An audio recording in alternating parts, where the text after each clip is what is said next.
ప్రస్తుతం టాలీవుడ్ నుంచి pan India సినిమాలు ఎక్కువగా వస్తున్నాయి. ఇప్పటికే పలు సినిమాలు రాగా ఇటీవలే కల్కి 2898 AD వచ్చి హిట్ కొట్టింది. త్వరలో మరికొన్ని విడుదలకు సిద్ధంగా ఉన్నాయి. ఇదే సమయంలో సినీ ప్రియులకి కూడా కొన్ని సినిమాల కోసం ఎంతో ఆసక్తిగా ఎదురు చూస్తున్నారు. అలాంటి వాటిలో ఒకటి young tiger NTR Koratala Shiva combination లో రానున్న దేవర సినిమా. ఈ సినిమా నుంచి వచ్చే అప్డేట్స్ కోసం ఈగర్ గా చూస్తున్నారు ప్రేక్షకులు. ఈ క్రమంలోనే దేవరకు సంబంధించి ఓ న్యూస్ వైరల్ అవుతోంది. విలన్ గా యానిమల్ మూవీ నటుని దింపుతున్నట్లు తెలుస్తోంది. అంతేకాక సీక్వెల్ గా తెరకెక్కుతున్న ఈ సినిమాలో మరో ట్విస్ట్ ఉన్నట్లు తెలుస్తోంది.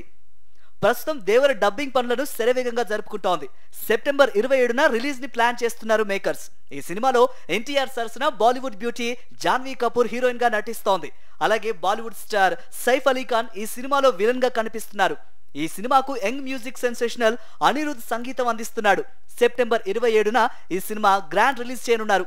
ఈ క్రమంలోనే ఈ సినిమాకు సంబంధించి ఓ క్రేజీ అప్డేట్ వైరల్ అవుతోంది.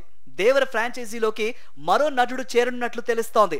యానిమల్ మూవీ ద్వారా తెలుగు ప్రేక్షకులకు పరిచయమైన బాలీవుడ్ నటుడు బాబీ డియోల్ దేవరలో యాక్ట్ చేస్తున్నట్లు తెలుస్తోంది. ఈ సినిమాలో కొంచెం తక్కువ నిడివితో బాబీ డియోల్ కనిపించబోతున్నట్లు టాక్ వినిపిస్తోంది. దీంతో దేవర సినిమాతో బాబీ డియోల్ తెలుగు తెరకు తొలిసారి పరిచయం కానున్నారు. దేవర పార్ట్ 1లో తక్కువ సమయం మాత్రమే కనిపించబోతున్న బాబీ డియోల్ దేవర సీక్వెల్లో కీలకమైన పాత్రలో కనిపించనున్నారని తెలుస్తోంది.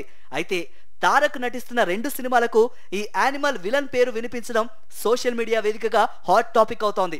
అయితే మేకర్స్ నుంచి క్లారిటీ రావాల్సి ఉంది. ఇటీవలే ఈ సినిమాలోని ఓ డైలాగ్ లీక్ అయిన సంగతి తెలిసిందే. సాదాసీదా మగాళ్ళు కావాలా, ఈ ఊరినే ఉప్పొంగించే వీరుడు కావాలా అనే డైలాగ్ లీక్ అయింది దేవర నుండి. గూస్ బంప్స్ తెప్పిస్తున్న ఈ డైలాగ్ నెట్టింట్లో తెగ వైరల్ అవుతోంది.